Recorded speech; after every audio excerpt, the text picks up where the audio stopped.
Guys, it's Emily from Novel Novels and welcome to today's video. This is my April wrap-up part 1. Now, April is not going very well reading wise. I've only got one 5-star to show you. So I've decided to change things around. I always read more books than I will put on my physical TBR. So I've decided that in my wrap-up part 1, I'm going to show you some books that I'm going to add to the TBR shelf. I've got Tidelands left to read, The Secret Life of Albert Entwistle. I'm starting Lily today by Rose Tremaine, and I'm starting Song of Achilles with Mark. Those are the 4 that are set. I've had extra books being given to me this month to read for read-alongs, but I'm adding 3 books that are contemporary and 3 books that are either historical fiction, non-fiction, thriller, whatever I feel like. I'm only adding 6. I will probably still add more, but these are the 6 that I really wanted to shout out that I'm showing you, and ones that I decided today. I won't go into too much detail because this is the 3rd time of trying to film this. The 3 that I'm going to read, first of the 6 is Felix Ever After. This is for Transgirl April, and it's the Transgirl April group book. This is about Felix, who is black, queer and transgender, and feels like that to get their own happy ever after, they've been one marginalisation too many. It is a book that has been banned in America apparently. It is the group Trans April group book. I will link Say Kevy's channel down below, and it's a thing I really want to support trans books. I need to get more books by transgender people. I need to get more books on the area. I do not word it right. I'm really sorry, but I am a supporter, and I really wanted to read this book. It's a gorgeous copy. It is going to be the next one that will be read once I've finished my TBR, and it looks absolutely sodding amazing, and I cannot physically wait to get to it. Then another one is a contemporary that I got given for Christmas. I need to get my 5-star books up this month. I've had a really bad month. And this is a Libby Page book, The 24-Hour Cafe. I got this from Christmas from either Danny or my friend Tracy, and I can't remember who. This is about a cafe that's open 24 hours a day. And it's one where you feel welcome and people can change their lives, and it's just a really beautiful, cosy contemporary, and it's one that I really feel will really brighten me up this month. And as much as I'm having an okay month, reading wise it's not been the best. I know another author that I know that I will love their work, and this is Debbie Johnson, and this is Maybe One Day, and this is about what if you had a chance to find lost love. Jess still thinks about the man who disappeared from her life 17 years ago and the tragedy that tore them apart. So when she discovers a hidden box of letters in her mother's attic, Jess realises that the truth about why he walked away has been kept from her all this time. So those are the 3 contemporaries. I'm also reading Dancing in the Dark by Maureen Lee, which is one of the last Maureen Lee books I've got on the shelves that I've not read. You guys know that she's not a popular author for me. This is about basically Millie Cameron's got to sort through the belongings of her aunt Flo, who recently died. And she finds treasures, she finds information, and it looks very interesting. It is 400 pages odd, but because it's quite a small book, it doesn't look like it would take me too long. Then I picked up Victoria by Daisy Goodwin, which is, again, another book that I know I've got very high hopes for because it's about Queen Victoria. Could save it for Victober, but I decided not to because I've got loads of books saved for Victober anyway. And this is about Queen Victoria's early days. Now, I know this has been made into a TV series. I know this looks really good and it's beautiful. So it's quite chunky book again. Why have I picked chunky bloody books? But it's one I've got really high hopes for. And then last but not least of the books that are definitely added, and this is Daphne du Maurier's book about her father Gerald du Maurier. This is a book for People April, which is being hosted by the lovely Ross from Scally Dangling about the books. I will link her channel down below as well. I need to write these notes down that I'm linking. And this is a non-fiction book about Gerald du Maurier. And this one isn't very long, thank God. It's only about 250 pages. But I thought this would be great to support that readathon. I have tried to support readathons, but at the same breath, I've tried to be gentle with myself. That's why now that I know that I've got the time to read these, I'm going to read them. Although I definitely should have put Felix Ever After at the start of this. But there you go. So those are the books that I'm adding. Now to the books that I'm currently reading. And by the way, guys, let me know in the comments down below.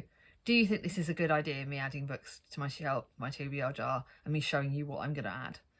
If yes, so let me know.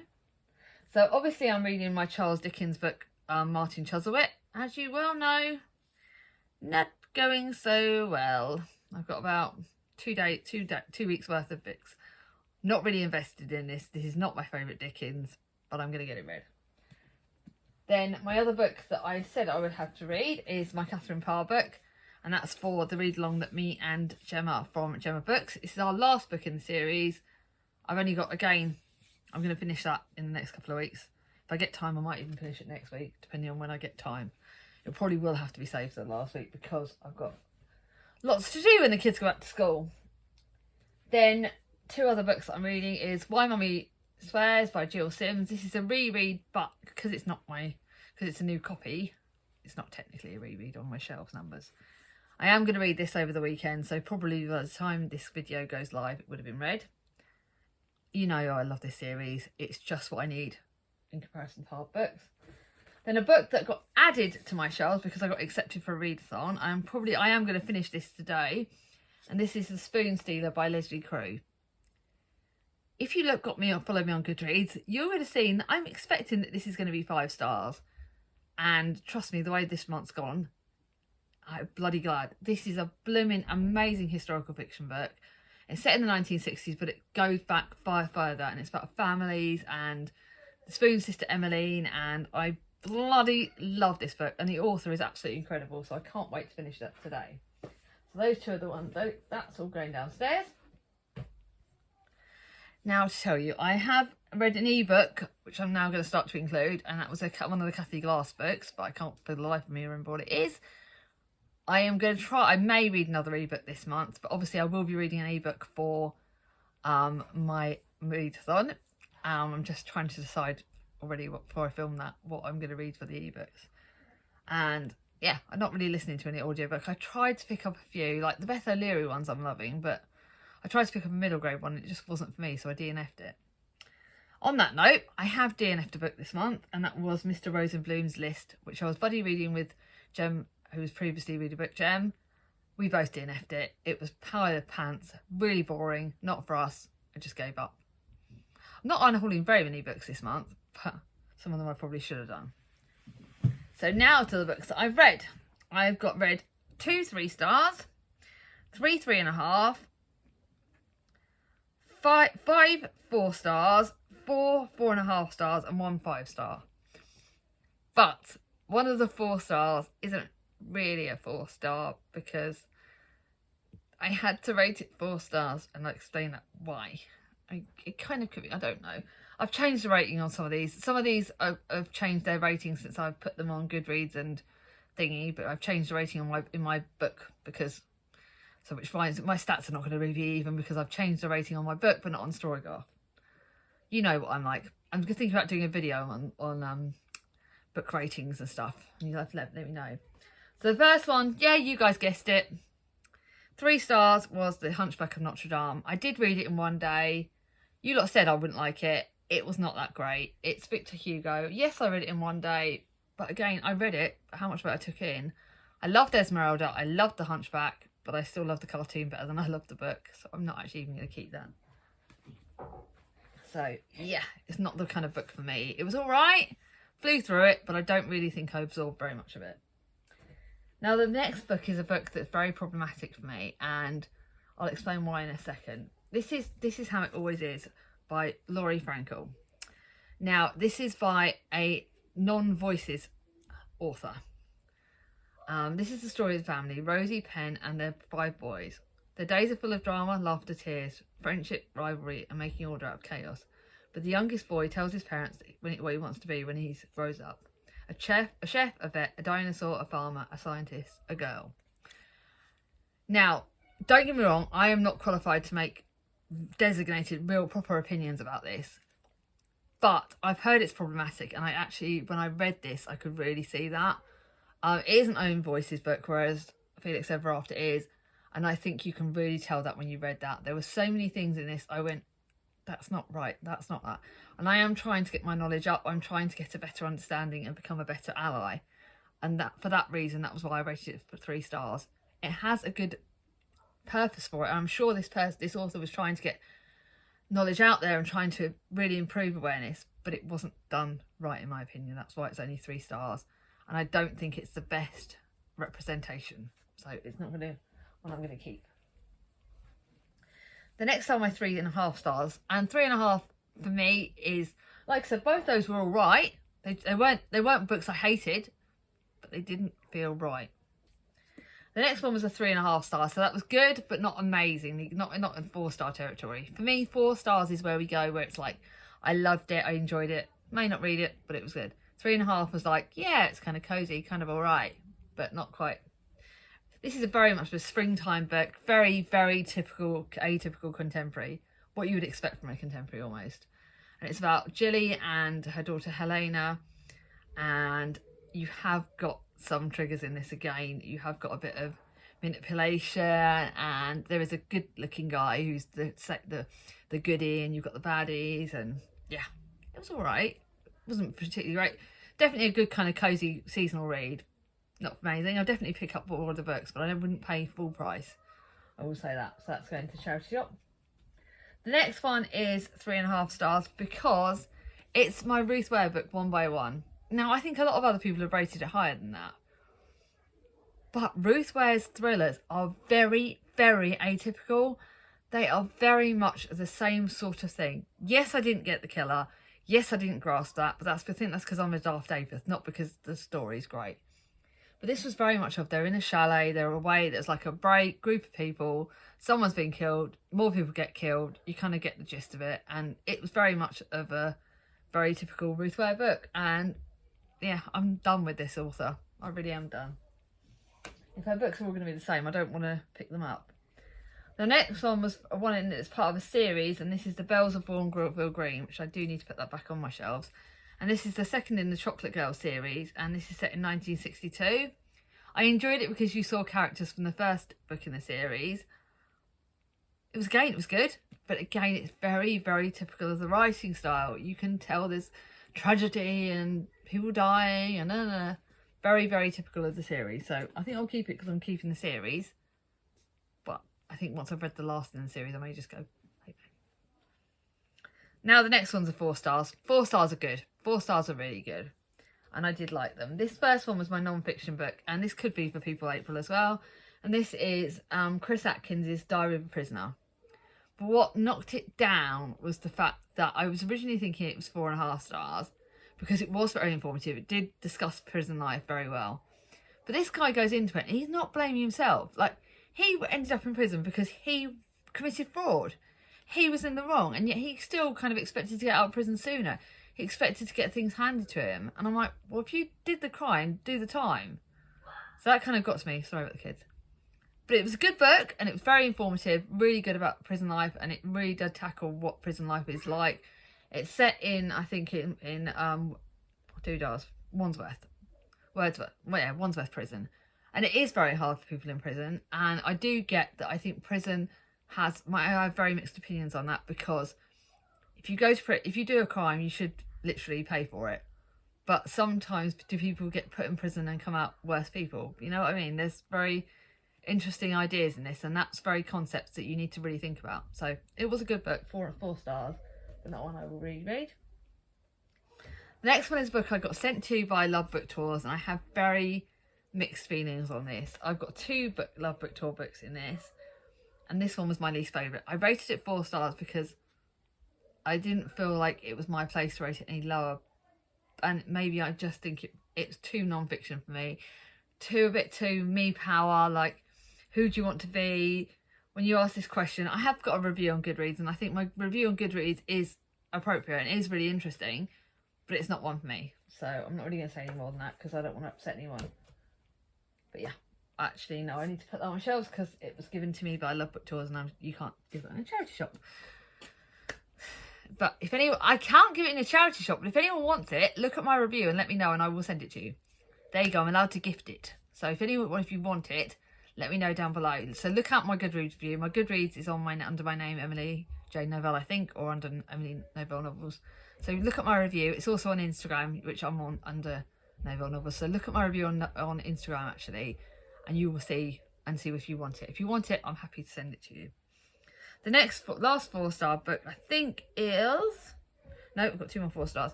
Sheltering Rain by Jojo Moyes. And this is Jojo Moyes' actually first book. And it's quite good, actually. Considering it's her first book, you can definitely see she's improved. But for a first book, it was quite good. It's partly set in 1950s Hong Kong. And it's also set in, I think, in a different area. So yeah, in Ireland. Ireland's where most of the book is set. And in Ireland, the 2 timelines are in Hong Kong in the 1950s is where Joy meets the handsome officer Edward, and they marry, they fall in love, da, da, da. But in 1980, Joy's young daughter Kate mysteriously flees the family home, which is in Ireland. And then you get 15 years later, you don't really go on that timeline very much. 15 years later, Kate's own daughter Sabine leaves for London in search for the grandparents she's never known. And that's really interesting. It's where Joy gets... Sabine goes and meets her grandparents, and she gets to know her past, and she realises that your past does shape you, and I think that's quite interesting, and it was very lovely, and Kate does grow, and it's very good historical fiction. Not one I'm going to reread, but it was still very good. And then the last 4-star book is The Lion on the Door by Ojani Durav. Apparently this author is problematic. I didn't know that at the time of buying this book, so I will... Heads up, I didn't know that.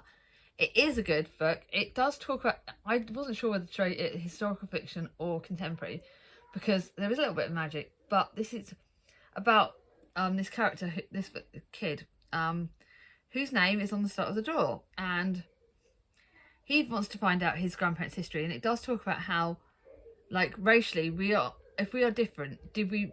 People that were in the Second World War, we had other people fighting for us. We had people from different races, different religions. We did have a lot of other people fighting for us in the Second World War. And those people didn't necessarily get the praise they deserved. And I think that's what it talks about the fact that everyone deserves recognition. Everyone that fought in the World War, whatever you were, if you fought, you deserved the praise for fighting. And that was what this child is talking about. He wants to find the name.